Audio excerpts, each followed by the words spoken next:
Sa paglaki ko, naniwala ako na ang kasal ay isang panghabang buhay at di masirang ugnayan. Ang mga magulang ko ay tila may perpektong relasyon, puno ng walang humpay na pagmamahal at debosyon. Hinubog ng paniniwalang ito ang aking pananaw sa mundo, at dinala ko ito sa aking pagpapakasal kay Laura.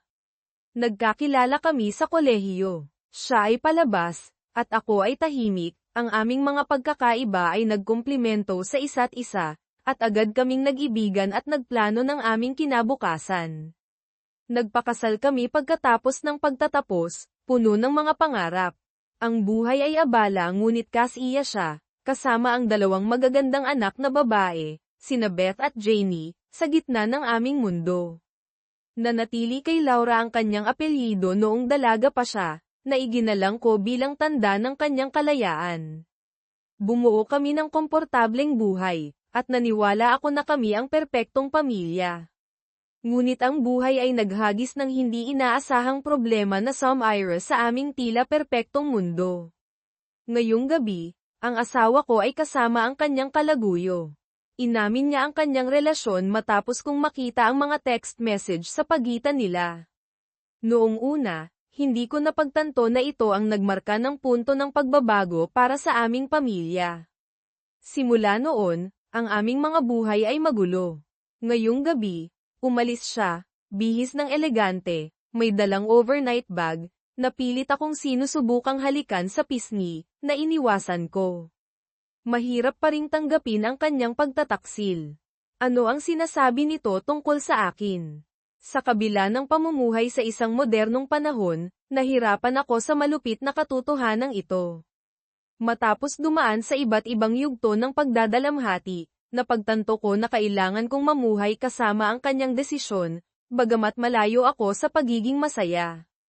Ngayon, kailangan kong malaman kung paano haharapin ang mga kahihinatnan. Ang pangalan ko ay Jason Fairburn, at ang pangalan ng asawa ko ay Laura Staples. Mayroon kaming dalawang anak na babae, sina Beth at Janie. Matapos matuklasan ang pagtataksil ng aking asawa, nakipagkita ako sa isang abogado upang tuklasin ang aking mga opsyon. Napuno ako ng galit, at matapos kong ilabas ang aking mga emosyon, ipinaliwanag ng abogado kung ano ang kahulugan ng diborsyo para sa akin. Sa kabila ng paglaganap ng mga armas sa Texas, ang pagbaril sa isang nandarayang asawa ay ilegal, dahil ang lahat ng estado ay no fault na ngayon. Karaniwang pinapaboran ng mga korte ng pamilya ang ina sa mga kaso ng kustodiya maliban kung siya ay isang panganib. Sa Texas, karaniwang nakukuha ng mga ina ang kustodiya, ang bahay, muebles, kotse, at suportang pinansyal. Bilang isang lalaking nagpasimula ng diborsyo, mawawala sa akin ang bahay at halos lahat ng kustodiya, makikita ko lamang ang aking mga anak isang gabi sa isang linggo, tuwing ibang weekend, at 2 linggo sa tag-init. Magbabayad ako sa huli para mag-enjoy ang aking asawa sa oras kasama ang ibang lalaki habang ako ay nakatira sa isang masikip na espasyo at umaasa na hindi ako makalimutan ng aking mga anak. Tinanong ko ang aking abogado kung maaari kong palayasin ang aking asawa. Sumimangot siya. Masamang ideya iyan, Jason. Maaari siyang kumuha ng utos ng korte para makabalik sa bahay, na nagke-claim ng isang pag-alit na kapaligiran na nakakasama sa mga bata, at mapipilitan kang umalis. Hindi iyan magandang ideya. Kaya, talagang screwed ako. Ang aking abogado, na labis kong minamahal sa kabila ng kanyang malaking retainer, ay nagmungkahi ng isang taktika na narinig ko na noon ngunit naisip ko na isa lamang katawa-tawang chismis, cheaper to keep her, o magbulag-bulagan. Karaniwan, kung tatanggapin ko ang kanyang relasyon, mapapanatili ko ang aking bahay, pera, at oras kasama ang mga bata. Sinubukan kong isipin ang parehong opsyon, at ang pag-iisip na mawala ang aking mga anak at tahanan ay isang bangungot. Napagtanto na ang pamumuhay nang wala sila ay hindi isang opsyon, kailangan kong malaman ang aking mga susunod na hakbang. Sa kabila ng aking mga panata sa kasal na tila walang kahulugan ngayon, ilang linggo pagkatapos kumalma at labanan ang pagnanais na magalit sa aking nandarayang asawa, umupo ako kasama si Laura upang pag-usapan ang aming kasal. Nakakagulat, kalmado siya. Kumuha ako ng beer, at umupo kami sa mesa sa kusina. Nagsimula ako, paano tayo mananatiling kasal kung gusto mo ang ibang lalaki? Jason, hindi mo naiintindihan. Asawa mo pa rin ako. Mahal pa rin kita, at magkasama tayo habang buhay. Ang ginagawa ko kay Scott ay isang beses lang sa isang linggo dahil kailangan ko ang isang bagay na hindi mo maibigay sa akin sa ngayon. Ako ay nabigo, kaya, hindi na ako nagbibigay sa iyo ng kasiyahan, napakagaling. Sabi ko, na ang aking boses ay tumutulo ng pagkabigo. Hindi iyan ang ibig kong sabihin, sagot niya, sinusubukang pakalmayan ang sitwasyon. Well, iyan ang tunog nito. Ako ay sumisigaw na tumataas ang aking galit. Jason, mahal kita at hindi kita ipagkakait ng kahit ano, sabi niya, sinusubukang tiyakin sa akin. Oh, salamat, ginagawa nitong mas mahusay ang lahat. Talagang masaya ako na makakuha ng awa paminsan-minsan. Ang panunuya ay tumulo mula sa aking mga salita. Pumunta ako sa kusina para sa isa pang beer, na nararamdaman ang pangangailangan na tumakas. Inilagay ni Laura ang kanyang mga kamay sa aking mga balikat, sinusubukang magbigay ng ginhawa. Jason, nagkamali ako sa lahat. Pumunta tayo sa silid-tulugan, at ipapakita ko sa iyo kung gaano kita kamahal, iminungkahi niya, na ang kanyang boses ay puno ng panghihinayang. Bakit mo gustong gawin iyon? Sinabi mo lang na hindi kita nasisiyahan. Bakit hindi ka nalang pumunta sa boyfriend mo? Hindi ko na kaya at nagmadaling pumunta sa aking basement office, na isinarado ang pinto sa likod ko. Kaya nagsimula ang aking buhay kasama ang isang hindi tapat na asawa na walang pinakitang pagsisisi. Habang wala siya, inilipat ko ang lahat ng kanyang gamit sa basement bedroom. Pag-uwi niya, sumiklab ang lahat ng impyerno. Jason, nasaan ang mga damit ko? Sigaw niya, na umaalingaw ang kanyang boses sa buong bahay. Dahil ayaw mo nang makasama ako, at iniisip namin ang boyfriend mo, naisip ko na pinakamahusay na matulog kami sa magkahiwalay na silid-tulugan. Ang iyong mga gamit ay nasa basement, welcome ka, sabi ko, na lumayo. Ngayon hindi mo na kailangang mag-alala tungkol sa masamang kasiyahan sa akin. Pagkatapos noon, naging napakalamig sa bahay. Damn, ano ang gagawin ko ngayon? Hindi ako matutulog sa basement bedroom na iyon. Sa sandaling umalis si Jason, inayos ko ang lahat. Naguguluhang nanood ang mga bata, sina Beth at Janie. Nang matapos, sinimulan kong lutuin ang paboritong hapunan ni Jason, meatloaf, mashed potatoes, at peas. Pag-uwi niya, halos handa na ang pagkain. Sinabi ko sa kanya na paliguan at ihanda ang mga bata para sa hapunan. Ginawa niya, at umupo kami upang kumain. Nagkwentuhan ang mga batang babae. Kinausap ni Jason sila ngunit hindi tumingin sa akin o nagsabi ng kahit isang salita. Pagkatapos ng hapunan, naglinis si Jason, gaya ng aming nakagawian. Inihanda niya ang mga batang babae para sa pagtulog, binasahan sila ng kwento, at pinatay ang ilaw. Pagkatapos ay pumunta siya sa aming home office, na nagtatype sa computer. Nang umakyat siya sa itaas, nakahiga na ako. Naligo siya, nagsipilyo, at tahimik na humiga. Sinubukan kong sumiksik, ngunit inalis niya ang aking kamay at isinuksok ang kumot sa pagitan namin. Ang mga sumunod na linggo ay pareho. Ang bahay ay nakaramdam ng yelo. Naniniwala ako na si Jason ay darating din. Mapagtanto niya na ang aking oras kasama si Scott ay walang kahulugan sa aming kasal. Kailangan ko lang maging pasensyoso. Pagkaraan ng ilang buwan, hindi ko pa rin nahahawakan si Laura. Ang aking pagkabigo ay lumalaki araw-araw. Upang maibsan ang stress, nagsimula akong tumakbo ng 5 AM. Ang mga unang araw ay brutal, ngunit sa ikatlong linggo, naging mas madali ito. Nagsimula akong mag-enjoy sa mga unang umaga at unti-unting dinagdagan ang aking distansya, na kalaunan ay lumalakad ng mahigit 6 na milya sa isang araw.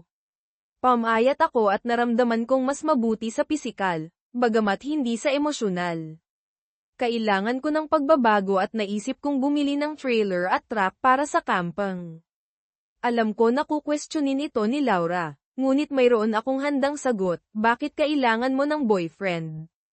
Dinala ko ang mga bata sa isang RV show, at tuwang-tuwa sila. Gumawa sila ng mga plano para sa bawat trailer na nakita namin, na gustong magkampang at maglakbay. Bagamat mayroon akong budget, agad kong napagtanto na ang mga modernong camping trailer at truck ay mahal. Pagkatapos ng maraming pag-uusap, nagpasya akong bumili ng isang gamit na, 2 taong gulang na modelo ng Grand Design Transcend na may mga bunk bed para sa mga batang babae at isang double bed para sa akin. Mayroon itong lahat ng amenities na kailangan namin, kabilang ang 1.5 banyo, 2 TV, at air conditioning. Ang trailer ay halos 37 talampakan ang haba. Susunod, nakakita ako ng isang 2 taong gulang na GMC 2500 HD Crew Cab Denali na may mababang mileage at isang diesel engine, na ibinenta ng isang matandang mag-asawa. Mayroon silang mga problema sa kalusugan at nagplanong gumugol ng oras sa Portugal sa halip na magkampang. Nakakuha ako ng magandang deal at binili ang truck. Sa kabuuan, namuhunan ako ng humigit kumulang $80,000 sa truck at trailer. Plano kong dalhin ang aking mga anak sa mga biyahe sa buong bansa. Gusto kong ipakita kay Laura na ito ay isang mahalagang panahon sa buhay ng aming mga anak, at maaari niyang piliing maging bahagi nito o hindi. Kung tumanggi siya, ito ay sa huli ang kanyang pagkawala. Pagkaraan ng ilang buwan, kasama ang kanyang boyfriend na si Scott. Kaya, Laura, ang iyong asawa at mga anak ay nagkampang. Bakit hindi ka sumama? Tanong niya. Galit ako kay Jason dahil binili niya ang trailer na iyon, sagot niya. Kaya, hindi mo gusto ang camping? Tanong ni Scott. Hindi iyon. Sinusubukan niya akong kontrolin dahil galit siya sa atin, paliwanag niya. Sinabi ko sa kanya na katawan ko ito, at magagawa ko ang gusto ko. Tumawa si Scott. Hindi ba't sinabi mo na pumayag siya dito? Hindi eksakto. Sinabi ko sa kanya na gagawin ko ito. Nalaman niya nang makita niya ang aking mga text at nakakita ng mga kondom sa aking pataka. Nagkaroon kami ng malaking away. Sinabi ko sa kanya na hindi niya ako pag-aari. Ipinagpatuloy ni Scott, kaya, sinorpresa mo siya. Paano siya tumugon? Umiling lang siya at umalis. Iiwan mo ba siya? Tanong ni Scott. Hindi. Mahal ko siya, ang aming mga anak, at ang aming buhay. Ayokong baguhin ang kahit ano. Hindi mo ba iniisip na tatuto si Jason sa pagkakaroon mo ng ibang lalaki? Mapagtanto niya na walang kahulugan ito, giit ni Laura. Nagbabala si Scott, maaaring hindi siya masaya sa pagiging pangalawang violin. Bakit mo sinabi iyon? Walang lalaki ang gustong malaman na ang kanyang babae ay nandadaya, hindi ba? Gusto ba niyang panoorin tayo? Hindi. Hindi siya ganoon, sabi ni Laura. Kaya, hindi ka pa nakakasama sa kanya. Matagal na, pag-amin niya. Ano ang maaari kong gawin upang mahawakan niya akong muli? Nasa mahirap kang sitwasyon. Kung gusto mo siyang panatilihin, kailangan mong kumilos ng mabilis. Marahil kailangan nating magpahinga upang maayos mo ang mga bagay sa kanya, iminungkahi ni Scott. Sa tingin mo ba iyon ang dapat kong gawin? Nagtaka si Laura. Para sa isang matalinong babae, wala kang ideya kung minsan. Subukan mo lang siyang bawiin, himok ni Scott. Tumahimik si Laura, na isinasaalang-alang ang payo ni Scott. Ipinagpatuloy niya, gusto mo ba ang buhay mo ngayon? Siyempre, sagot ni Laura.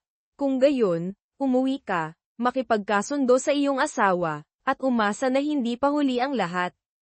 Kung hindi, maaari kang mapunta ng mag-isa, babala ni Scott.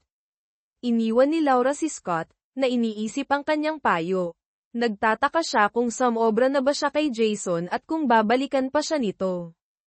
Kinargahan ko ang trailer, at inimpake ng mga batang babae ang kanilang mga gamit para sa isang linggong camping trip sa isang state park sa Eastern Carolinas. Nangako ang taya ng panahon ng perpektong temperatura at bahagyang ulan. Inaasahan na hindi sasama si Laura, nagplano ako ng naaayon. Nang handa na ang mga batang babae, sumakay kami sa truck at tumungo sa kalsada. Ang linggo ay napakaganda. Napakaganda ng panahon, at nag-enjoy kami sa pag-hiking at paglilibang. Ang isang araw sa water park ay isang malaking tagumpay. Nakakagulat, hindi gaanong nadismaya ang mga batang babae sa pagkawala ni Laura gaya ng inaasahan ko. Napansin nila na ang kanilang ina ay gumugugol ng mas kaunting oras sa bahay at kasama sila. Tiniyak ko sa kanila na walang ginagawa ang kanilang ina ay dahil sa kanila, tungkol kay Laura ang lahat. Damn it, late na ako. Si Jason at ang mga batang babae ay nagkampang. Nag-iwan siya ng sulat sa mesa sa kusina, pupunta kami sa timog sa loob ng 1 linggo. Babalik sa susunod na linggo. Iyon lang. Tinawagan ko si Scott. Nagkampang sila. Ano ang dapat kong gawin? Sinira mo ito. Mas mabuti pang umasa ka na babalik ang iyong asawa kasama ang mga bata. Kung hindi, talagang screwed ka. Walang magagawa akong makatulong sa iyo. Kailangan mong panatilihing magkasama ang iyong pamilya. Good luck. Ibinaba ni Scott ang telepono. Mabilis na lumipas ang linggo, at noong linggo ng gabi, umuwi kami ng mga batang babae. Kinailangan kong magtrabaho sa susunod na araw at nagplano ng mga aktibidad sa tag-init para sa mga batang babae, na umaasa na matutulungan ng kanilang ina sa pagmamaneho at pagsundo sa kanila. Pagdating namin sa bahay, nagulat ako nang makita si Laura na sumalubong sa mga batang babae. Niyakap nila siya at pagkatapos ay pumunta sa kanilang mga silid na may maruruming damit. Sinimulan kong linisin ang camper, at nagtagal si Laura sa paligid, na nagpapanggap na interesado. Sinabi niya, natutuwa ako na nakauwi na kayo. Tahimik dito buong linggo. Sumagot ako, kumusta ang linggo mo kasama ang boyfriend mo? Hindi siya sumagot. Nagtanong siya tungkol sa campground, at sinabi ko sa kanya na ito ay nasa North Carolina, malapit sa isang water park. Pagkatapos kong matapos sa trailer, pumasok ako sa loob, sinimulan ang paglalaba, naligo, at nagsimulang magluto ng hapunan.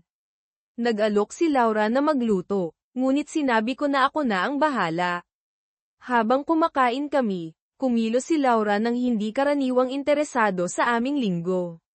Tinanong ko kung lalabas siya ngayong gabi, at sinabi niya na hindi, at idinagdag na ang kanyang pamilya ang kanyang prioridad. Nahirapan akong paniwalaan ito ngunit nagpa siya na pag-usapan ang mga plano sa linggo. Pagkaraan ng ilang buwan, ang aking buhay ay naging kakaiba. Mayroon akong hindi mapakali na kasunduan kay Laura.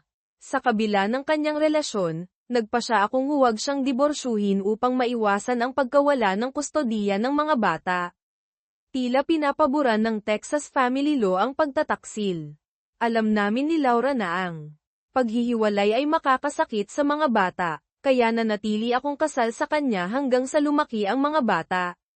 Pagkatapos malaman ang tungkol sa kanyang relasyon, nagpunta ako sa defense mode.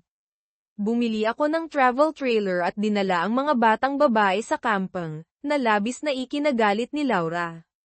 Nakita niya ito bilang paghihiganti, ngunit wala akong pakialam. Kailangan kong ipakita sa kanya na ang mga aksyon ay may mga kahihinatnan.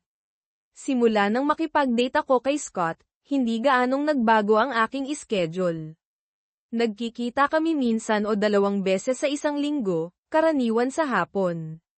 Naglilibang kami, nag-uusap ng kaunti, at pagkatapos ay ginagawa ang aming negosyo.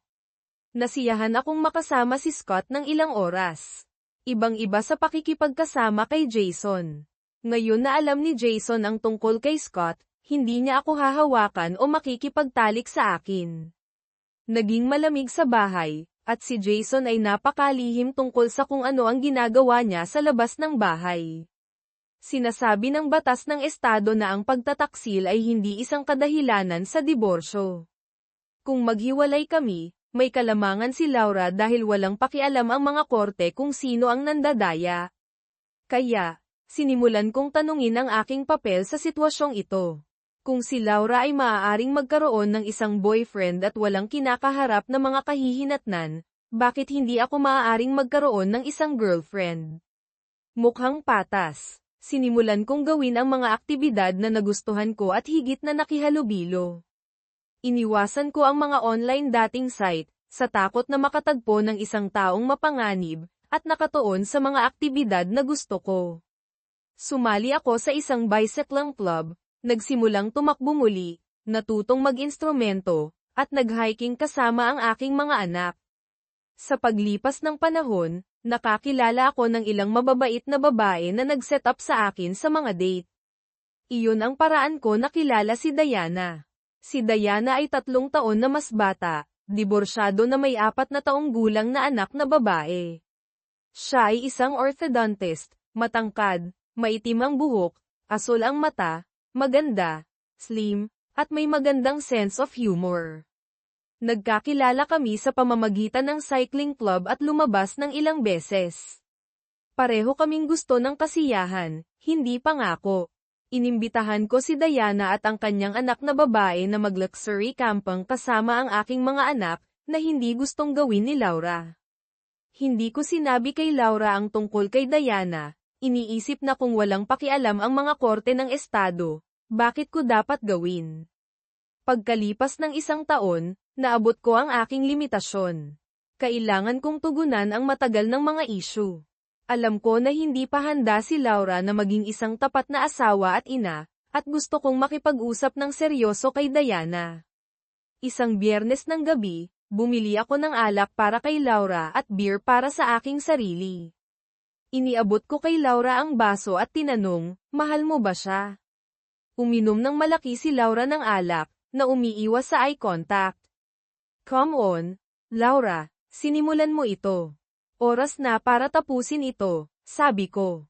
Nasa TV room ang mga bata, at magandang oras para mag-usap. Kaya, paano natin gustong gawin ito? Ang madaling paraan o ang mamahaling paraan? Tanong ko, sinusubukang itulak ang pag-uusap pasulong.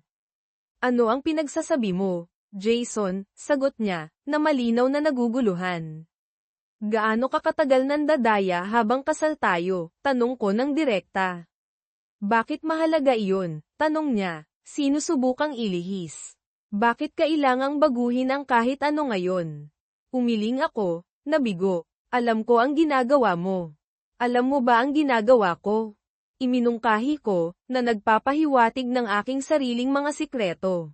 Well, kayo ng mga batang babae ay nagkampang, nagbibisikleta ka ng madalas, at naging abala ka, sabi niya, na naglilista ng aking mga karaniwang aktibidad. Oo, at may ginawa pa akong ilang bagay, sagot ko, na nagmumungkahi na mayroon pang hindi niya alam. Tiningnan ako ni Laura na may halong pagtataka at pag-iingat, na malinaw na ayaw pataasin ang sitwasyon.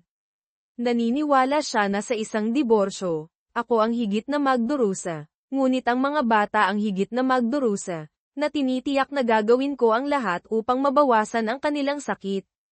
Umasa siya dito para gawin ang anumang gusto niya, na alam na gagawin ko ang lahat para sa aming mga anak. Gayunpaman, hindi niya alam na mayroon akong sariling mga plano. Laura, hindi mo sinagot ang tanong ko.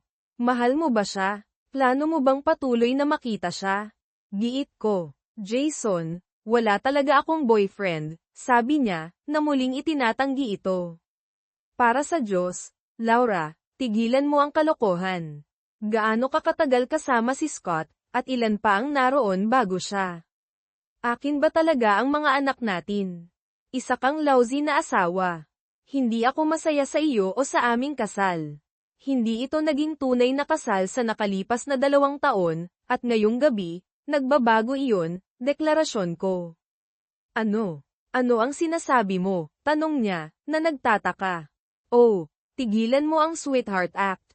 Para sa iyo, isa lamang akong security blanket, na ginagawa ang lahat ng nakakabagot na trabaho habang naglilibang ka kasama ang boyfriend mo.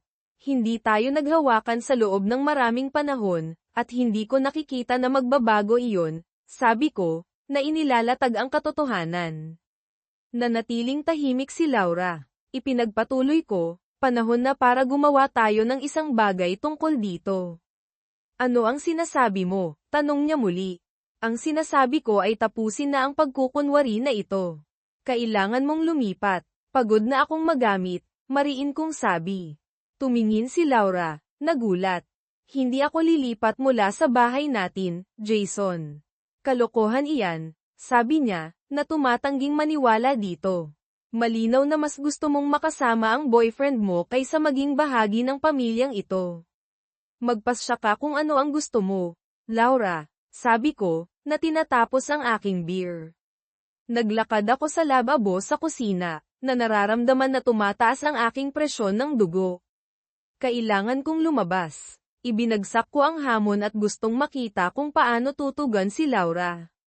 Damn it, I need to get a lawyer to make sure Jason doesn't kick me out. Why can't he just get over it? I'm not denying him anything, but he hasn't approached me in a long time. He doesn't want me. If I can't make him want me, we're screwed.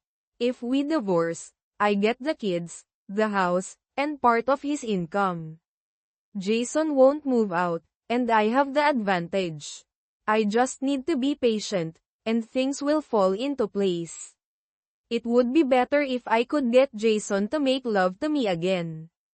I love him, but I need Scott too. I feel so good with Scott. If I keep this up, everything will be fine. Jason knows I'll eventually come back to him. This thing with Scott won't last forever. After a while, Jason and I will get back to our relationship, but for now, I need Scott too. Buisit, kailangan kong kumuha ng abogado para siguraduhin na hindi ako palalayasin ni Jason. Bakit ba hindi na lang niya kalimutan yun? Wala naman akong ipinagkakait sa kanya, pero matagal na niya akong hindi nilalapitan. Ayaw niya sa akin. Kung hindi ko siya mapapabalik na magkagusto sa akin, patay tayo. Kung magdiborsyo kami, mapupunta sa akin ang mga bata, ang bahay, at bahagi ng kita niya. Hindi aalis si Jason, at ako ang may kalamangan. Kailangan ko lang maging pasensyoso, at magiging maayos ang lahat. Mas maganda sana kung mapabalik ko si Jason na makipag-make love sa akin. Mahal ko siya, pero kailangan ko rin si Scott. Ang ng pakiramdam ko kasama si Scott. Kung ipagpapatuloy ko ito, magiging maayos ang lahat. Alam ni Jason na babalik din ako sa kanya sa huli. Hindi magtatagal itong sa amin ni Scott. Paglipas ng ilang panahon, babalik din kami ni Jason sa aming relasyon, pero sa ngayon, kailangan ko rin si Scott. If Laura thinks I'll put up with her behavior forever, she's wrong. It's time for consequences. I started managing our family finances online. I set up a new account for myself and transferred half of our cash reserves into it, along with my paycheck and bonuses each month. I transferred money to our house account to cover half of the bills. Laura needed to realize that the freebies were over, and she had to pay her share of our living expenses. I didn't want to subsidize her spending on her boyfriend, even though she wasn't using hotel rooms. Kung iniisip ni Laura na papayagan ko ang pag-uugali niya habang buhay, nagkakamali siya. Oras na para sa mga consequences. Sinimulan ko ng pamahalaan ang aming family finances online. Gumawa ako ng bagong account para sa sarili ko at inilipat ko ang kalahati ng aming cash reserves doon, kasama ang aking paycheck at mga bonus bawat buwan. Naglilipat ako ng pera sa aming house account para tustusan ang kalahati ng mga bills. Kailangan malaman ni Laura na tapos na ang mga libre, at kailangan niyang bayaran ang kanyang share sa aming mga living expenses. Ayokong mag-subsidize sa paggastos niya sa kanyang boyfriend, kahit na hindi siya gumagamit ng mga hotel room. I didn't want Jason to know I consulted a lawyer. I found a family law attorney who explained the state's no-fault divorce laws, stating that mothers usually get custody. She asked, "You want your children, of course." Ayokong malaman ni Jason na nag-consult ako ng abogado. Nakahanap ako ng family law attorney na nagpaliwanag ng no-fault divorce laws ng estado, na nagsasabing karaniwang nakukuha ng mga ina ang custody. Tanong niya, gusto mo ang mga anak mo, syempre. I replied, of course. She took notes and asked about our incomes, child support, alimony, and our mortgage. She inquired if there were reasons I might not get custody. I said no, asserting that I'm a good mother. However, I worried that my relationship with Scott over the past 2 years could affect the court's view of me as a mother. Leaving the lawyer's office, doubts lingered about how messy a fight with Jason could get. Sagot ko, syempre, nagsulat siya ng mga tala at nagtanong tungkol sa aming mga kita, child support, alimony, at ang aming mortgage. Nagtanong siya kung may mga dahilan kung bakit hindi ko maaaring makuha ang custody. Sinabi kong wala, na iginiit na isa akong mabuting ina. Gayunpaman, nag-aalala ako na ang relasyon ko kay Scott sa nakalipas na 2 taon ay maaaring makaapekto sa pananaw ng korte sa akin bilang isang ina. Paglabas ng opisina ng abogado, nanatili ang mga pagdududa kung gaano kagulo ang laban kay Jason. Jason called, and we planned a camping trip for the next weekend. Matilda is excited, she loves Jason's trailer. The 3 girls stay in the bunk bed at the back, chatting and laughing for hours. Jason and I occupy the bedroom at the front, keeping the door closed. I can't understand why Jason's wife doesn't appreciate him. He's a great guy, handsome, smart, talented, energetic, with a great smile and a wicked sense of humor. He makes me and the kids laugh and clearly cares about people. Laurie's loss is my gain. I divorced an idiot who didn't want to be a father, and I have a wonderful daughter who is my world. When I met Jason, I saw a man who needed care. I realized his wife was using him, wanting it both ways. Marilyn introduced us and explained how Jason's wife mocks him, knowing our state's divorce laws. I understood he was cornered, divorcing her meant losing his kids, so he endured it until they grew up. I wasn't looking for a serious relationship but needed a casual friend to relieve stress. Jason turned out to be perfect. Camping with him and his daughters was a bonus for Matilda and me. We had fun, and Matilda adores his girls, who treat her like a little sister. The longest we camped was 9 days in Florida near Disney. We spent 2 days in the park, did some hiking, and enjoyed the beach. It was a great vacation. Jason enjoyed our time together, and his girls loved it too. We are planning more adventures. Tumawag si Jason, at nagplano kami ng camping trip para sa susunod na weekend. Excited si Matilda, gustong-gusto niya ang trailer ni Jason. Ang 3 babae ay nananatili sa bunk bed sa likod, nagkukwentuhan at nagtatawanan ng maraming oras. Kami ni Jason ay sumasakop sa silid-tulugan sa harap, na pinapanatiling sarado ang pinto. Hindi ko maintindihan kung bakit hindi pinahahalagahan ng asawa ni Jason siya. Napakagaling niyang lalaki, gwapo, matalino, may talento, masigla, may magandang ngiti at wicked sense of humor. Pinapatawa niya ako at ang mga bata at malinaw na nagmamalasakit sa mga tao. Ang pagkawala ni Laura ay pakinabang ko. Diniborsyo ko ang isang idiot na ayaw maging ama, at mayroon akong isang kahangahangang anak na babae na siyang mundo ko. Nang makilala ko si Jason, nakita ko ang isang lalaking nangangailangan ng pag-aalaga. Napagtanto ko na ginagamit siya ng kanyang asawa, na gustong makuha ang lahat. Ipinakilala kami ni Marilyn at ipinaliwanag kung paano kinukot siya ng asawa ni Jason siya, na alam ang mga divorce laws ng aming estado. Naiintindihan ko na siya ay nakakulong, ang pagdiborsyo sa kanya ay nangangahulugan ng pagkawala ng kanyang mga anak, kaya tiniis niya ito hanggang sa lumaki sila. Hindi ako naghahanap ng isang seryosong relasyon ngunit nangangailangan ng isang casual na kaibigan upang maibsan ang stress. Si Jason ang naging perpekto. Ang kampong kasama siya at ang kanyang mga anak na babae ay isang bonus para sa amin ni Matilda. Nag-enjoy kami, At gustong-gusto ni Matilda ang kanyang mga anak na babae, na tinatrato siya tulad ng isang nakababatang kapatid na babae. Ang pinakamahabang kampang namin ay 9 araw sa Florida malapit sa Disney. Gumugol kami ng 2 araw sa park, nag-hiking, at nag-enjoy sa beach. Ito ay isang magandang bakasyon. Nag-enjoy si Jason sa aming oras na magkasama, at gustong-gusto rin ito ng kanyang mga anak na babae.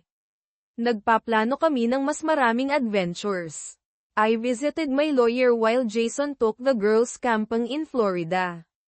He was gone for a week, so I used the time to clarify my custody rights if Jason tried to force me out.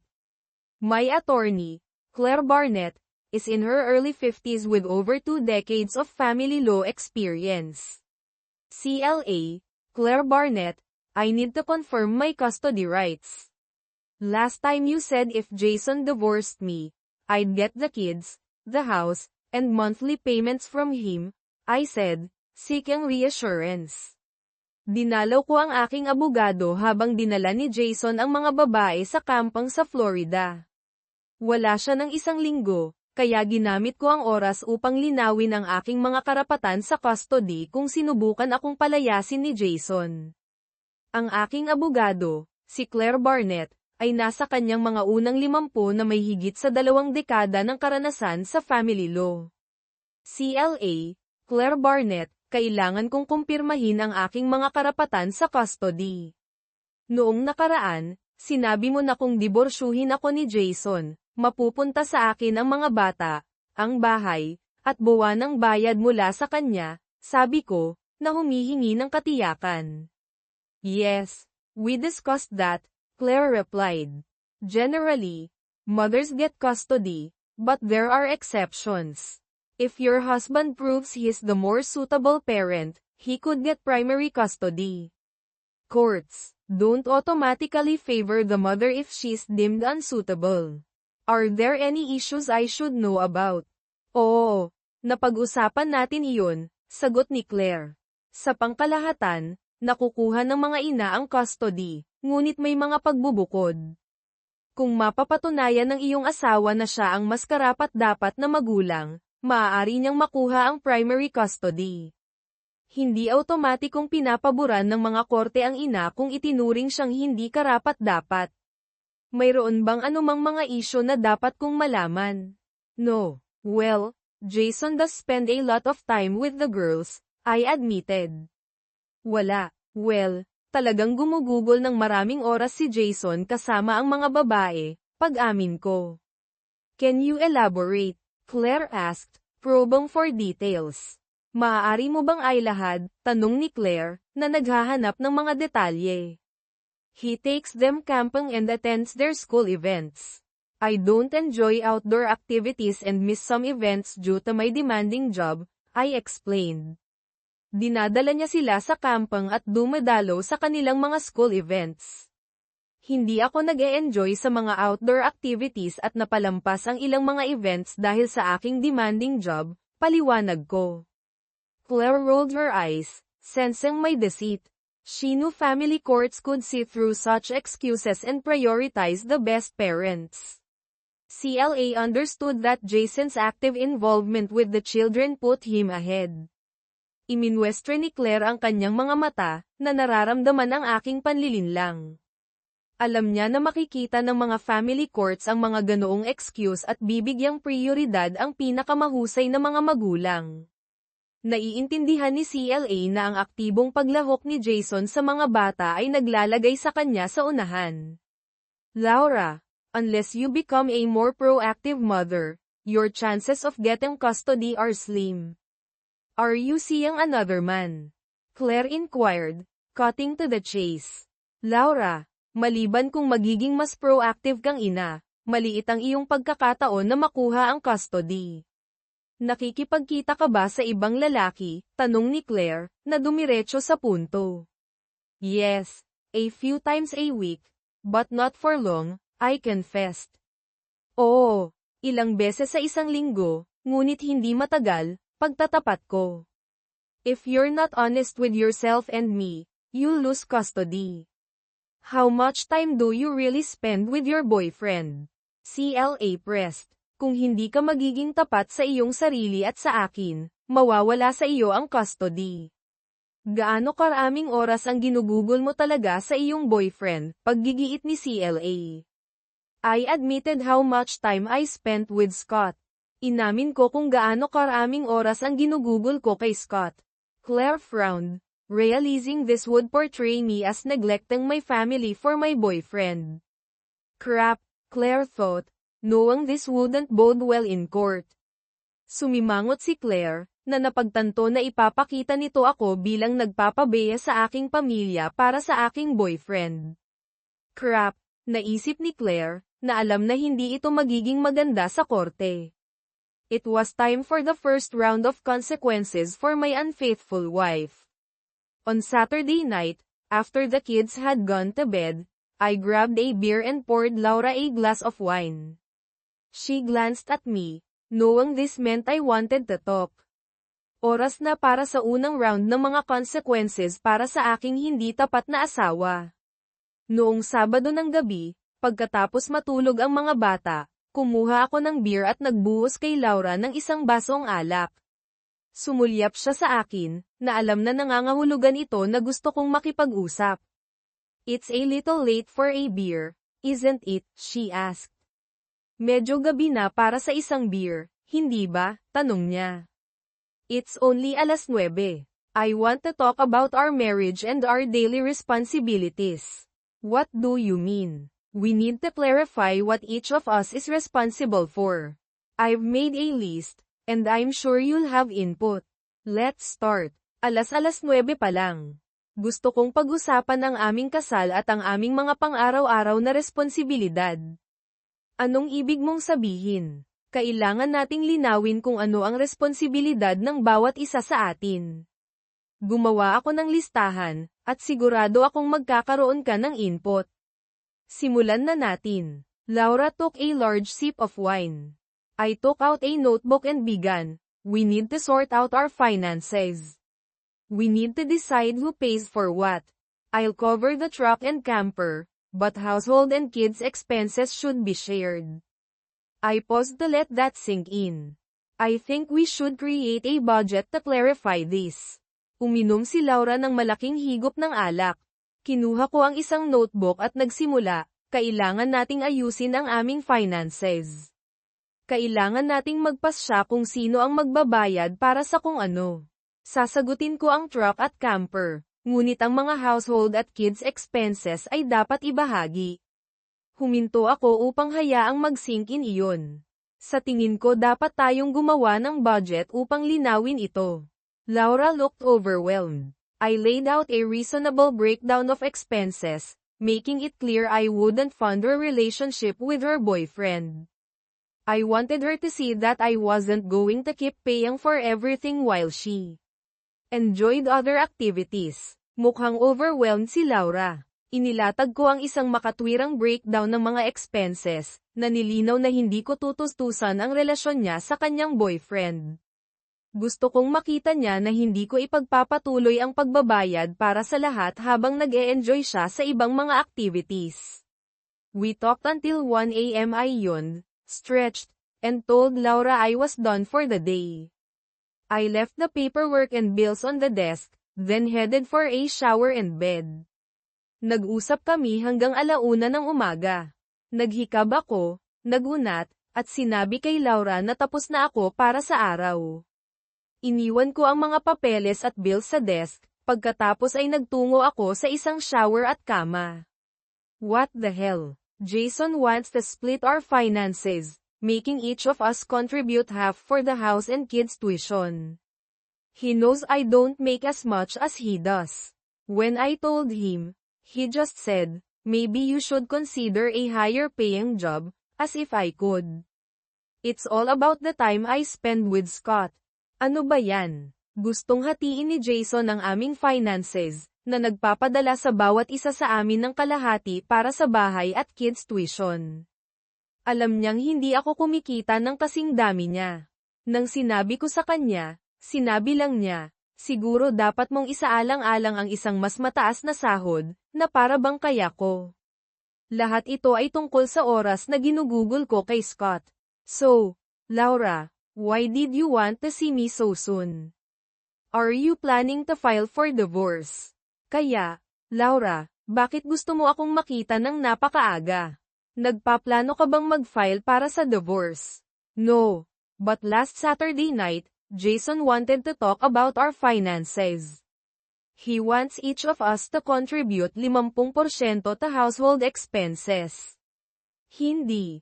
Pero noong nakaraang Sabado ng gabi, gusto ni Jason na pag-usapan ang aming finances. Gusto niyang mag-contribute ang bawat isa sa atin ng 50% sa household expenses. CLA's eyes widened, and her eyebrows raised slightly. Tell me exactly what you and he discussed. Nanlaki ang mga mata ni CLA, at bahagyang tumaas ang kanyang mga kilay. Sabihin mo sa akin ng eksakto kung ano ang pinag-usapan ninyong dalawa. Laura explained the long conversation with her husband. I asked questions and took notes. It became clear that Laura was avoiding the consequences of her actions. She had been seeing another man for almost 3 years, and her husband found out 2 years ago. He realized that he would be paying for her infidelity and risk losing the kids and money. Ipinaliwanag ni Laura ang mahabang pag-uusap kasama ang kanyang asawa. Nagtanong ako at nagsulat ng mga tala. Naging malinaw na iniiwasan ni Laura ang mga consequences ng kanyang mga aksyon. Nakikipagkita siya sa ibang lalaki sa loob ng halos 3 taon, at natuklasan ng kanyang asawa 2 taon na ang nakalipas.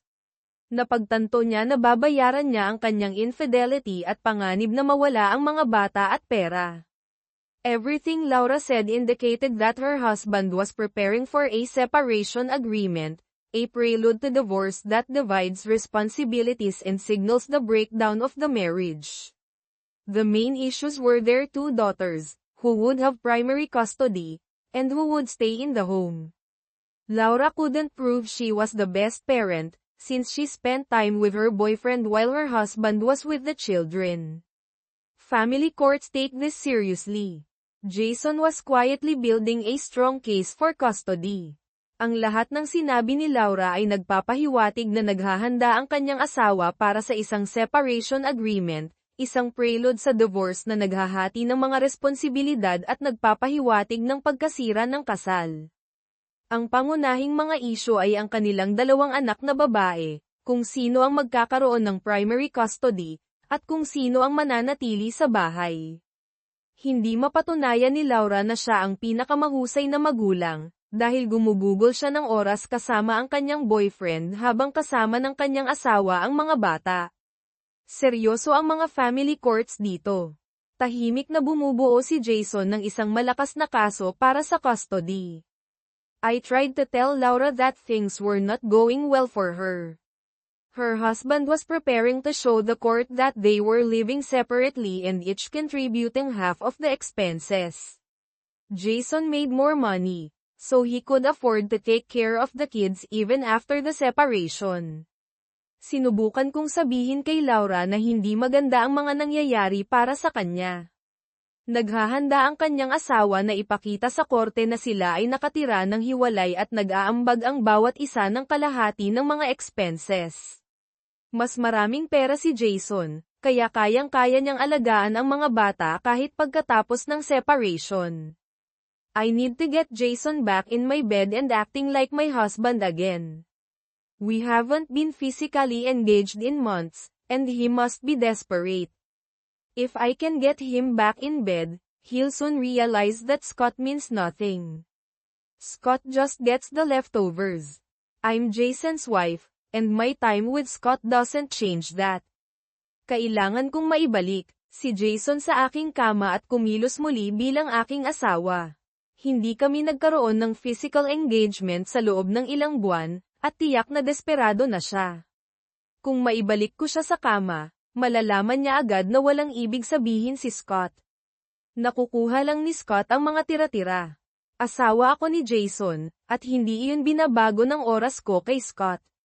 Lately, Laura had been hinting that she wanted to get physically engaged again, saying she wouldn't deny me anything. A chill ran down my spine at the idea. I wasn't interested in being with someone unfaithful. After the girls went to bed, she gave me strange looks, hinting she wanted to be close again. I didn't care. All I wanted was for her to take care of the girls in the house. When the girls grew up and went to university, I planned to end this sham of a marriage. Laura could move on to her next husband, and he could deal with her infidelities. Kamakailan, nagpapahiwatig si Laura na gusto niyang magkaroon muli ng physical engagement, na sinasabing hindi niya ako pagkakaaitan ng anuman. Nanindig ang balahibo ko sa ideya. Hindi ako interesado na makasama ang isang hindi tapat. Pagkatapos matulog ng mga babae, binibigyan niya ako ng kakaibang tingin, na nagpapahiwatig na gusto niyang maging malapit muli. Wala akong pakialam. Ang gusto ko lang ay alagaan niya ang mga babae sa bahay. Kapag lumaki ang mga babae at nag-aral sa unibersidad, pinaplano kong wakasan ang kunwaring kasal na ito. Maaaring magpatuloy si Laura sa kanyang susunod na asawa, at haharapin niya ang kanyang mga infidelities. A few months later, I had enough. I've been thinking about ending this marriage. I can't tolerate our situation anymore, I told Diane. Ilang buwan pagkatapos, napuno na ako. Napag-isipan ko na ang wakasan ang kasal na ito. Hindi ko na kayang tiisin ang aming sitwasyon, sabi ko kay Diane. Diane and I were starting to see a future together, so I needed to do something about Laura. I decided to visit Scott for a heart-to-heart talk about Laura and their future. Kami ni Diane ay nagsisimulang makita ang isang kinabukasan na magkasama, kaya kailangan kong gumawa ng isang bagay tungkol kay Laura.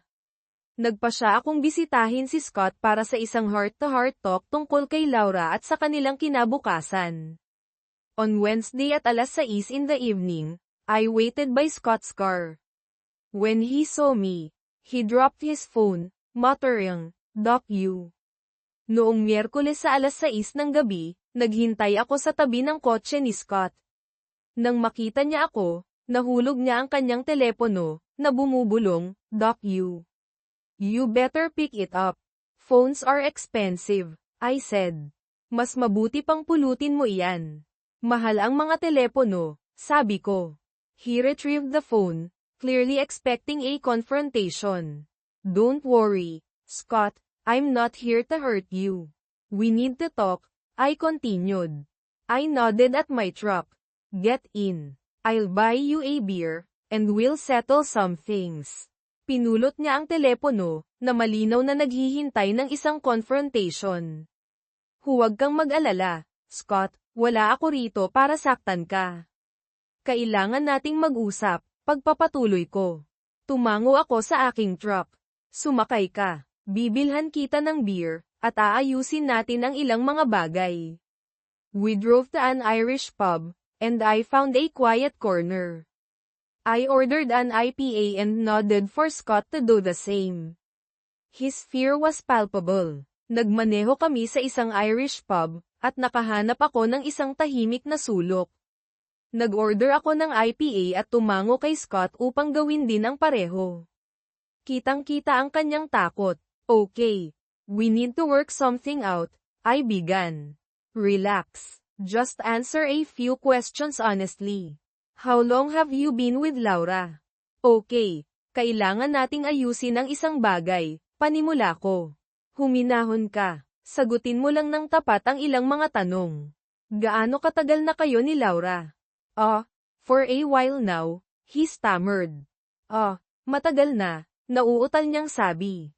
"Define a while, more precisely, please," I pressed. "Ipaliwanag mo ang matagal na, ng mas tumpak, pakiusap, paggigiit ko." "A little over 3 years, he admitted. Higit lang ng kaunti sa 3 taon, pag-amin niya.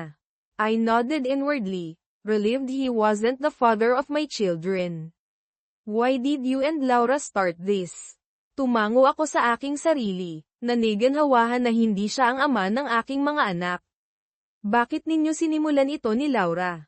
"We met, talked, and she said she was tired of her marriage routine.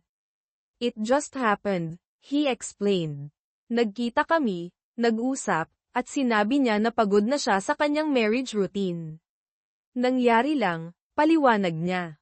Do you love her? Have you developed feelings? I asked. Mahal mo ba siya? Nagkaroon ka ba ng mga feelings? Tanong ko. It's complicated. I have feelings, but I don't want her to leave you. I like the no-commitment relationship.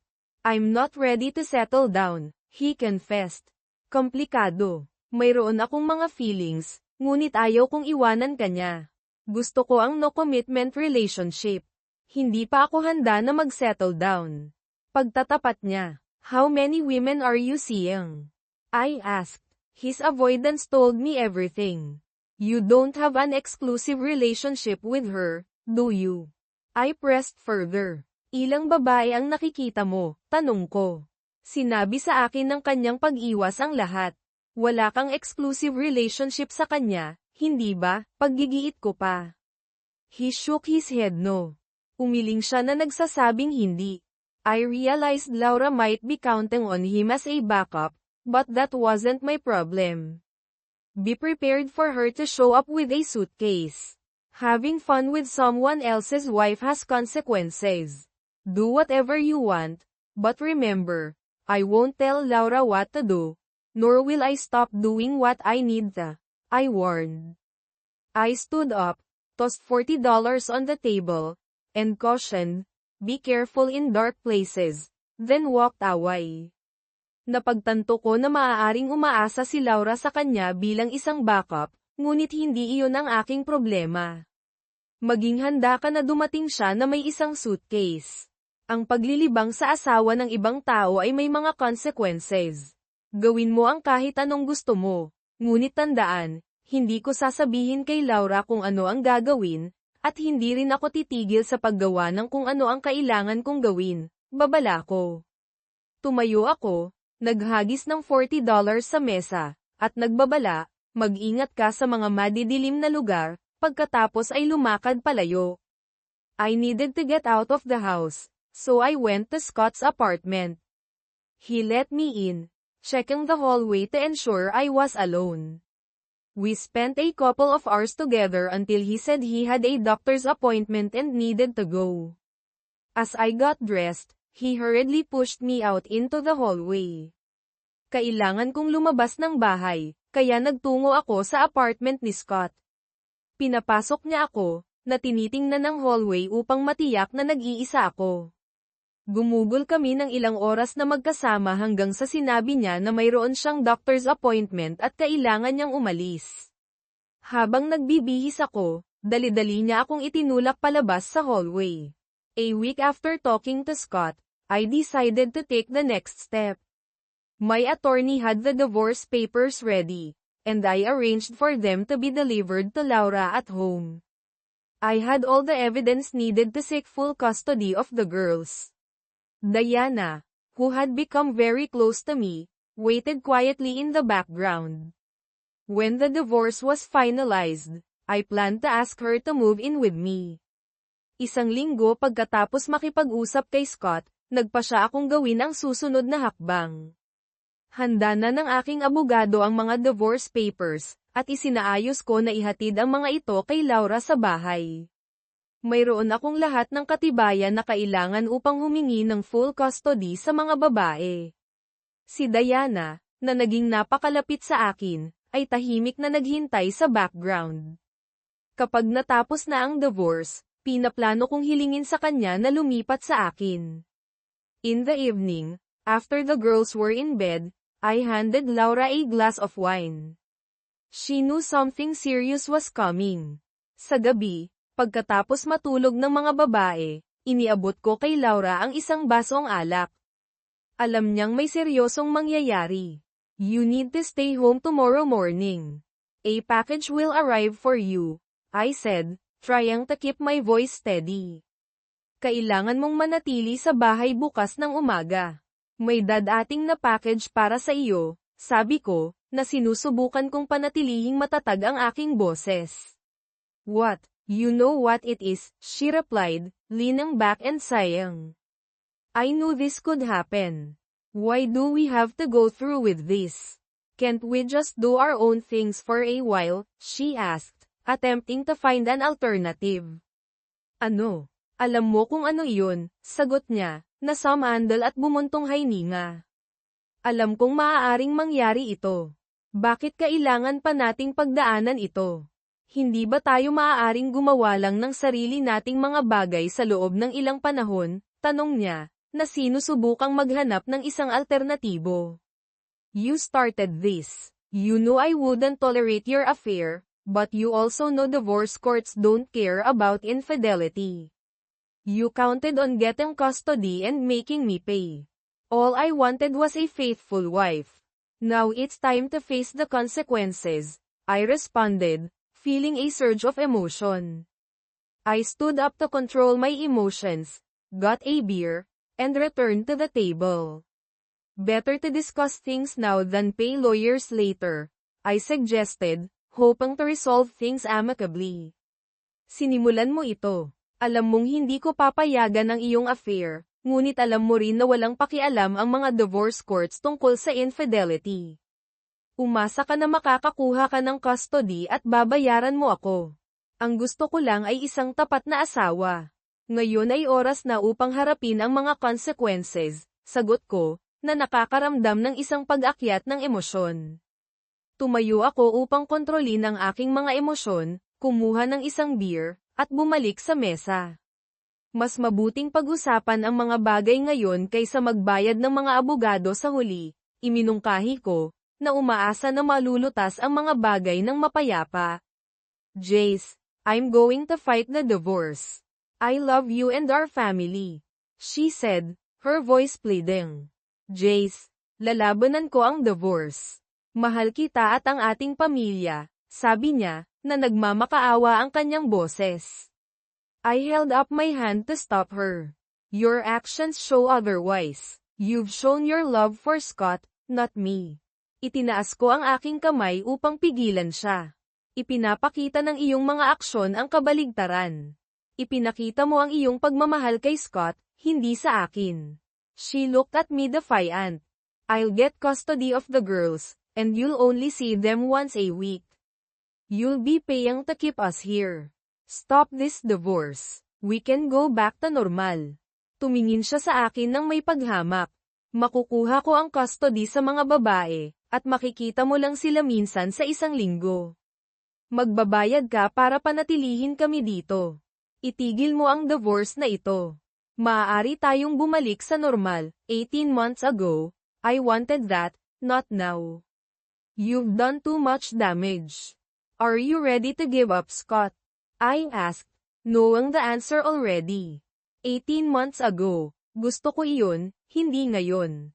Napakarami mo nang ginawang damage. Handa ka na bang isuko si Scott? Tanong ko, na alam na ang sagot. Silence. Katahimikan. Let's make a deal. I'll spend time with him, and you do what you like.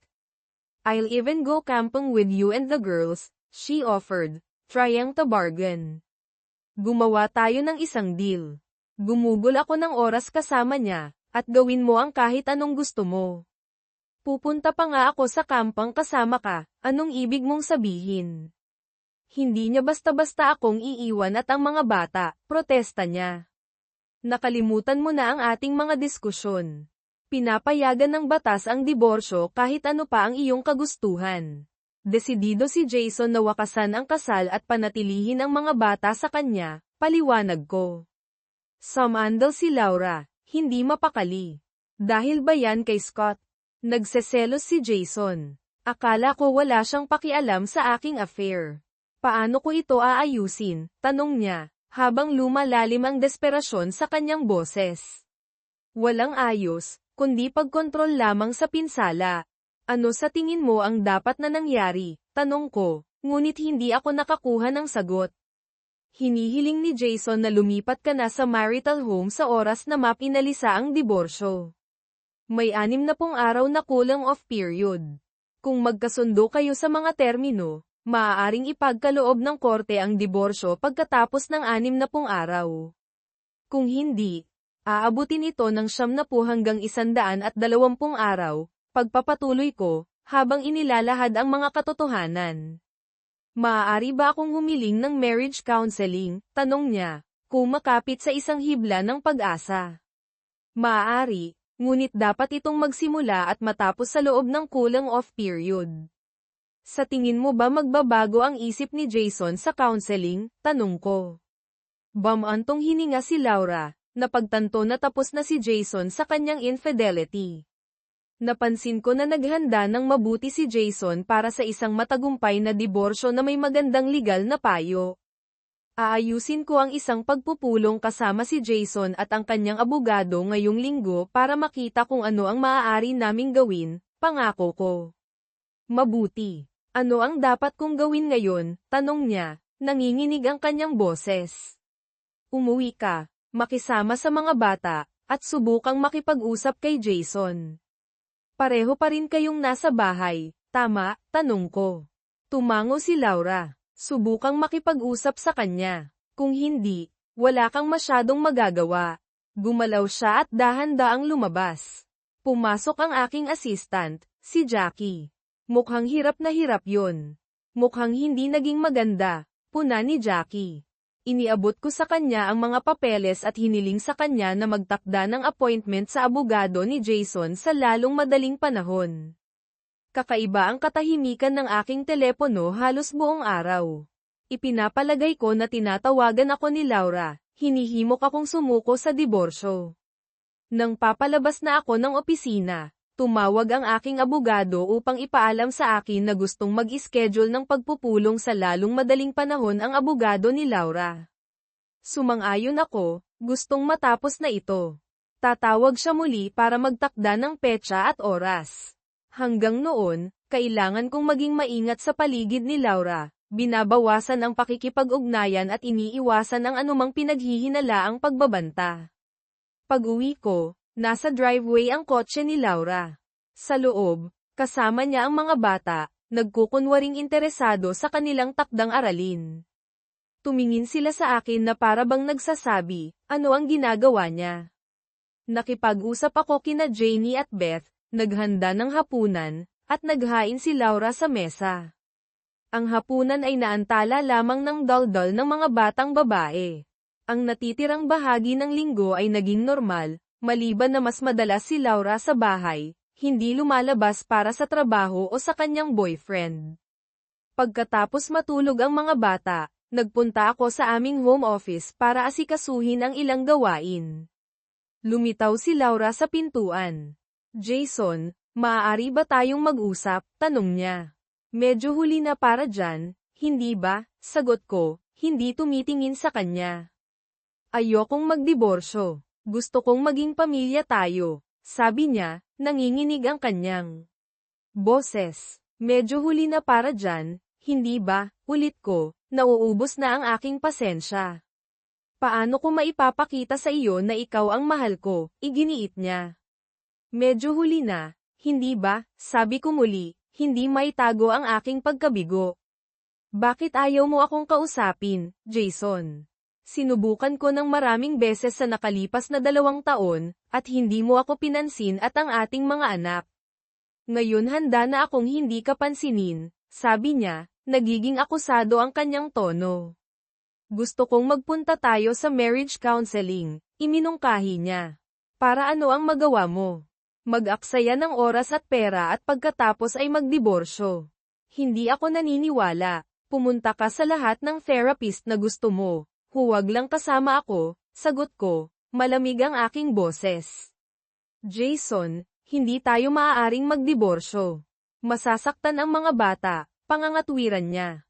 Masasaktan ang mga bata. Naisip mo ba iyon habang kasama mo si Scott? Nagpapakita ang iyong narcissism, Laura, sagot ko. Ano? Tanong niya, nagulat. Para sa kapakanan ng langit, pumunta ka sa isang therapist. Mas mabuti pa, mag-impake ka ng malaking bag at pumunta ka kay Scott. Lumayo ka sa akin, sabi ko, sinisiksik ang sarili ko para lampasan si Laura at nagtungo sa silid-tulugan na ginagamit ko sa loob ng ilang buwan. Nagpasya ako na ang isang mainit na shower ang kailangan ko. Habang nakatayo ako sa ilalim ng jet sinusubukang tipunin ang aking mga saloobin, binuksan ni Laura ang pinto at sinubukang pumasok sa shower. Ano ang ginagawa mo? Tanong ko, nagulat. Please, Jace, papasukin mo ako. Pamilya tayo. Kailangan kita, pakiusap niya. Kailangan mo ako. Itinaas ko ang aking kamay. Itigil mo. Binalewala mo ako at ang mga bata, at ngayon gusto mong iwasan ang mga kahihinatnan ng iyong affair. Lumabas ka. Tinitigan ako ni Laura sa loob ng ilang segundo bago umalis. Pagkatapos kong tapusin ang aking shower, sinilip ko ang mga bata. Makalipas ang isang oras, wala na ang kotse ni Laura. Tumunog ang doorbell sa aking pinto. Crap, sino kaya iyon? Hindi ito magandang oras. Pagkatapos ay nag-buzz ang aking telepono sa isang text. Nagpadala sa akin si Laura ng 3 text sa nakalipas na oras. Crap, Scott, baby, sino yan? Tawag ni Marie mula sa silid tulugan. Ako na ang bahala, dyan ka lang. Bumangon ako, nagsuot ng boxer briefs, kinuha ang aking telepono, at nagpunta sa kusina. Crap, hindi ko dapat makita si Laura hanggang Huwebes. Ano ang kailangan niya? Sinagot ko ang telepono. Hello, sabi ko, sinusubukang panatilihing matatag ang aking boses. Ako ito, honey. Dumating ang boses ni Laura. Ano? Anong nangyayari? Tanong ko, nararamdaman ang pag-igting. Buksan mo ang pinto. Nag-atubili ako, sinusubukang alamin kung ano ang gagawin. Nakikipag-date ako kay Marie sa loob ng ilang buwan, at napakaganda niya. Ang presensya ni Laura ay isang komplikasyon na hindi ko kailangan. Alam kong naghihiwalay na ang kanyang kasal. Hiwalay, at oras na para wakasan ang mga bagay-bagay sa kanya, ngunit hindi ngayon.